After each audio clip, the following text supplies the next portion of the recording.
Alors, pour notre prochaine conférence, notre prochain invité possède plus de 35 ans d'expérience en muséologie, en interprétation du patrimoine. Et comme il voyage dans le temps, je soupçonne qu'en fait, c'est beaucoup plus que ça. Il est président de l'association Steampunk du Québec et à l'occasion, il est également cryptozoologue et explorateur temporel. Grâce à son approche particulière du patrimoine, il démontre que si parfois la réalité rejoint la fiction peut aussi rejoindre la réalité. Il s'agit de sa 4e participation aux rencontres, sa première à titre de conférencier pour les rencontres. Accueillons Dominique Dufour.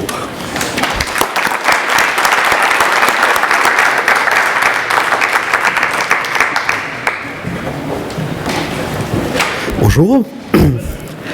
Alors, pour commencer, on devrait essayer de développer qu'est-ce que le steampunk. Alors, le steampunk est un genre littéraire inspiré du cyberpunk, si vous pensez au film Blade Runner, mais dans une époque victorienne et industrielle. Par contre, on va parler de futurisme dans le cas du cyberpunk, parce qu'il se déroule dans le futur, et de rétrofuturisme dans le cas du steampunk, parce que dans le fond, c'est l'esthétique imaginée du futur dans le passé. C'est en fait le futur de Jules Verne, le futur de H.G. Wells, et qu'on réimagine au présent. Les inspirations, donc, sont essentiellement victoriennes et édouardiennes, mais aussi de la France de la Belle Époque. Cependant, au cours des années, d'autres ethnies, d'autres cultures ont adapté le steampunk à leur réalité du 19e siècle. Le problème avec le steampunk, c'est qu'il est aussi très perméable aux autres genres, comme si vous pensez à Sherlock Holmes, c'est du steampunk, mais policier. Si vous pensez à Alice au Pays des Merveilles, c'est un petit peu du steampunk, mais fantasy. Donc, quand on rentre dans une bibliothèque, quand on rentre dans une librairie, trouver des livres de steampunk, on va les trouver soit dans la science-fiction, dans la fantasy, ou un peu mélangés un peu partout. Au niveau de l'appropriation québécoise et canadienne, on essaie de développer une image, une couleur aussi de nos personnages. C'est très, très léger parce que, dans le fond, à cause de la barrière linguistique, le steampunk a tardé à arriver finalement au Québec. On parle de Steampunk Montréal qui a une 12aine d'années. Ottawa fête ses 15e anniversaire, et au Québec, au Canada, on peut dire que le steampunk a à peu près 20 ans. Quand je parle de l'âge, c'est l'âge où les gens ont commencé à se regrouper en communauté. Alors, punk, ça fait sursauter plusieurs personnes. D'ailleurs, dans nos expériences de Buckingham, on avait une des commerçantes qui était très réticente à dire qu'on allait avoir un festival steampunk parce que ça allait faire peur aux petites madames qui avaient vécu l'époque des punks. Non, les punks, on n'a pas la violence. C'est pas ça qu'on prône comme culture. C'est plutôt la culture de réutilisation, recyclage, fabrication maison, de l'intégration, de la diversité. Alors, c'est des valeurs qu'on va prôner beaucoup au sein de la culture steampunk. Et un peu comme beaucoup donc de punk, on va critiquer, on va analyser, on va comparer des enjeux, des réalités sociales de l'époque victorienne ou du 19e siècle versus notre situation aujourd'hui. On a parlé tantôt des allumettières, donc le combat, par exemple, des syndicats par rapport à aujourd'hui. La pollution avec le charbon versus la pollution aujourd'hui avec le pétrole. Donc, on va amener ces enjeux-là à une nouvelle réflexion en les comparant, en se questionnant, est-ce que c'est vraiment mieux? Tu sais, les gens me disent souvent, on n'a plus le combat des jeunes dans les usines maintenant. On n'en a plus ici au Canada, mais allez voir en Chine, et on n'est pas loin encore de l'époque victorienne pour ce qui est de l'exploitation des mineurs. Alors, pourquoi on a des communautés? C'est qu'un peu comme les amateurs de médiéval, de vikings, de pirates, il y a des gens qui, après avoir lu des romans, ont commencé à vouloir se costumer et à fréquenter des événements comme les Comic-Con ou des foires comme ça. Donc, au travers du Québec, on a maintenant une association qui date depuis 2019, qui regroupe peut-être 200 à 300 steampunk, vaporistes, qu'on appelle en français. Dans la région de l'Outaouais, on était un peu sous la communauté Facebook anglophone d'Ottawa. On avait franchisé le nom en disant que nous étions les explorateurs vaporistes de la capitale. mais nous sommes en train de créer maintenant notre propre OSBL pour être autonome, entre autres pour organiser le salon Steampunk, là, que je vous parlerai un petit peu plus tard. Donc, on va avoir un organisme qui va être aussi reconnaissable, on l'espère, par la ville de Gatineau pour avoir du soutien et développer le réseau. Un des objectifs de la SPQ, de l'Association provinciale, c'est bien sûr de mettre en valeur les organisations, les lieux et les sites patrimoniaux victoriens et industriels du 19e siècle au Québec. Donc, ça va avoir un lien, entre autres, sur les activités qu'on fait. Oups, j'ai-tu fait un off? Ah, OK. Donc, pourquoi s'intéresser au vaporisme et au steampunk? C'est qu'on est d'abord et avant tout des friands de lieux historiques. On fréquente beaucoup les musées pour aller s'inspirer des collections, des objets. On va faire des pique-niques, on va faire des activités sur les sites historiques, un peu partout au Québec, dans la région, en Ontario aussi. Et c'est d'abord et avant tout une bonne clientèle donc pour les sites historiques de la région de l'Outaouais. C'est certain que quand on débarque dans un événement tout costumé comme ça, attention, je dis toujours costumé, ne nous insultez pas en disant « Ah, c'est un beau déguisement ». On se déguise pour l'Halloween et on se costume pour un événement steampunk. Donc, quand on est une vingtaine, une trentaine à se promener comme ça dans les événements, on attire beaucoup l'attention des gens, des jeunes et des adolescents aussi beaucoup. Donc, c'est intéressant pour des organismes qui cherchent à aller chercher une clientèle peut-être un peu plus jeune, rajeunir leur bassin. Les autres images, c'est pour illustrer que dans le fond, beaucoup de monde connaissent le steampunk, mais ne le reconnaissent pas nécessairement. Vous vous souvenez peut-être de la machine, les grosses machines mécaniques qui sont venues à Ottawa en 2020, si je me souviens bien. C'est tout à fait steampunk. C'est une compagnie en France, donc, qui fait des mécaniques au look très industriel, des créatures. Et c'est dommage que notre petite conférencière sur les bières ne soit plus là, parce qu'on a même aussi des bières avec des étiquettes tout à fait steampunk, là, de la brasserie Bazar à Montréal.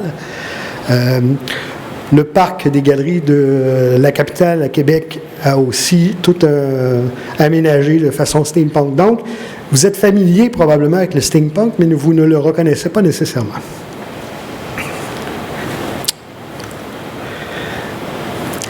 Alors, tout cet attrait-là a intéressé beaucoup de gens en interprétation et ont vu le potentiel d'attirer avec cet attrait-là les gens vers des lieux historiques et patrimoniaux. Par exemple, à Coldwater, il y a eu un festival pendant 10 à 12 ans. C'est un village d'à peu près 2500 visiteurs en Ontario. Et pour une fin de semaine, ils attirent 10 000 visiteurs, des steampunk et des gens qui viennent juste voir se tremper dans l'atmosphère steampunk. Et bien sûr, ils ont le musée qui collabore, ainsi que le vieux moulin au centre-ville de Coldwater là, qui participait. Donc pour eux, c'est une façon de rejoindre énormément de visiteurs. À Montréal, depuis quelques années, dans le cadre du festival de la Nuit Blanche, le musée Redpath, la très vieille galerie victorienne de spécimens naturalisés, historiques et tout, ferme ses lumières et invite les gens à visiter à la lampe de poche et invite aussi les steampunk avec nos costumes lumineux à faire l'animation.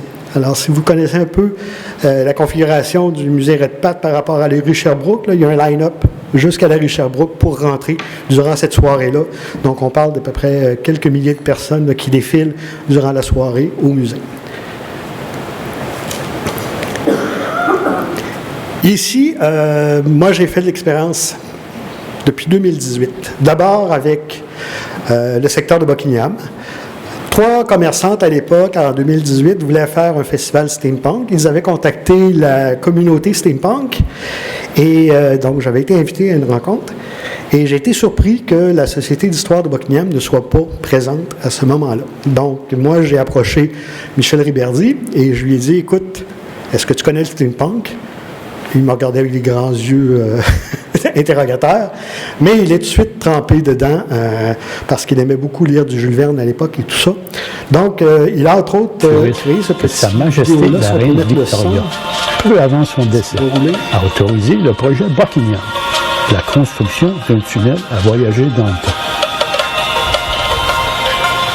Pour détourner l'attention et assurer le maximum de sécurité. Ce n'est pas à Buckingham en Angleterre, mais à Buckingham, au Québec, que le projet va voir le jour.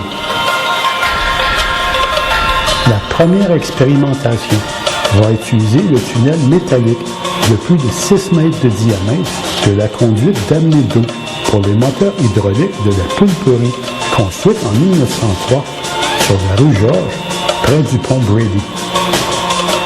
En vaporisant l'eau au centre de la conduite, il a été possible de créer un micro-trou noir permettant de voyager dans le temps.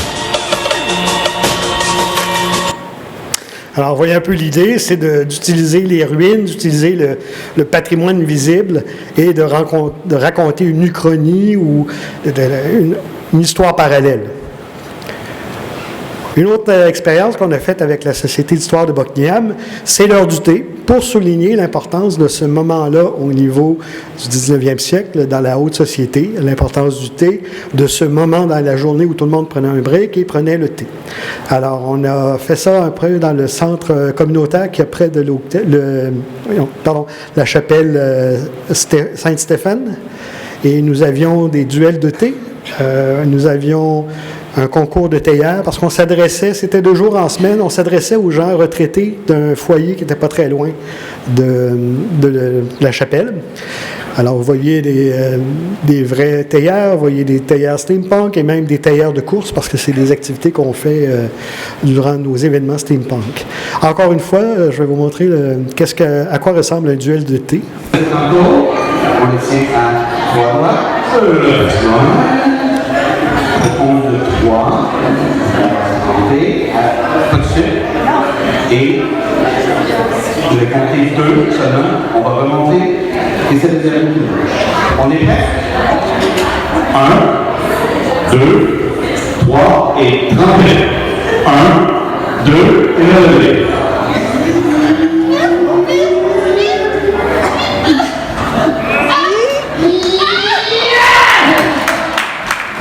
Alors, c'est tout simplement la dernière personne qui mange son biscuit avant qu'il tombe. Et selon s'il va tomber dans la tasse, sur lui ou par terre, là, il y a un terme, mais c'est plus honteux si ça tombe sur la personne plutôt que sur la tasse. Anyway. Donc, c'est pas très sérieux, mais ça amène à parler de quelque chose qui est quand même sérieux. On a aussi réalisé le premier tournoi de curling steampunk, c'est-à-dire qu'en ayant trouvé cette photo historique-là d'un club de curling à Montréal, puis on regarde les pierres, ça ressemble vraiment à des bouloirs. On a décidé de faire du curling avec des bouloirs où on a versé de l'eau pour la faire glacer durant la nuit. Et on a fait un tournoi comme ça de curling pour rappeler l'importance du curling à cette époque-là.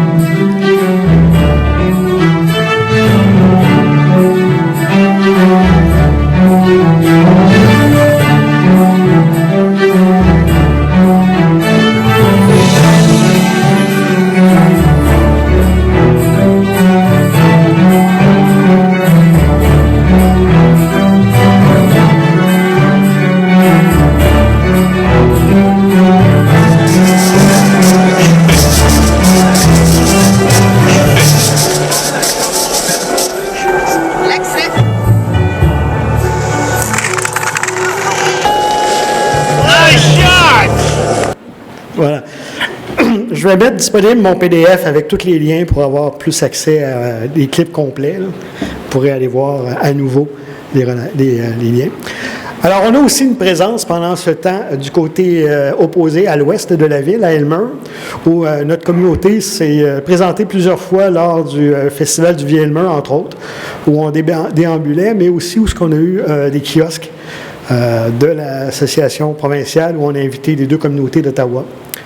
Et on a aussi participé à d'autres salons, dont ce Sucre le Bec à l'automne. Donc, vous voyez que c'est une activité aussi qui est vraiment à toutes les saisons. Hiver oblige ici au Québec. Et en 2018, on a eu la rencontre de Mme Micheline Lemieux de l'APA, où on a pu faire une première tentative de camp d'été. Malheureusement, c'était pendant le COVID, alors on n'a pas réussi à concrétiser. Mais par contre, en 2020, on a fait le 175e de John Egan, et j'avais appris dans mes recherches qu'il avait fait un duel avec un notable de Bytown. Alors j'ai proposé au CA à l'époque de faire des duels fusil-neuf qu'on fait pendant les pique-niques, d'offrir ça aux gens. Et par la suite, on disait, bon, OK, il n'y a pas eu de blessés, il n'y a pas eu de morts, mais saviez-vous qu'à l'époque, c'était avec des vrais pistolets, et on a la chance d'avoir le descendant de M. Egan qui a conservé dans la famille les vrais pistolets. Alors là, c'était drôle, parce que les gens passaient sur la rue, dépassaient le kiosque de l'APA, disaient, oh, c'est des vieux avec des livres, venaient faire les duels, puis quand on leur disait ça, là, oups, tout à coup, ils allaient voir le kiosque de l'APA pour rencontrer le descendant et voir les vrais pistolets. En octobre dernier, on a fait le premier festival steampunk de la capitale. Pourquoi de la capitale? C'est pas parce qu'on est la région de la capitale, mais parce qu'on a décidé que dans notre uchronie, c'était Aylmer qui était nommé capitale du Canada au lieu de Bytown, ce qui est un fait réaliste. Aylmer était dans la liste des villes potentielles. Et on a eu donc des exposants, on a eu des concours de costumes, on a eu un peu de tout. Et on a eu la présence, bien sûr, du musée de l'Auberge-Chims qui est venu pour présenter un peu Aylmer et faire contrepartie de nos costumes flyés avec des vrais costumes d'époque. Les gens pouvaient se vêtir des costumes d'époque et prendre des photos.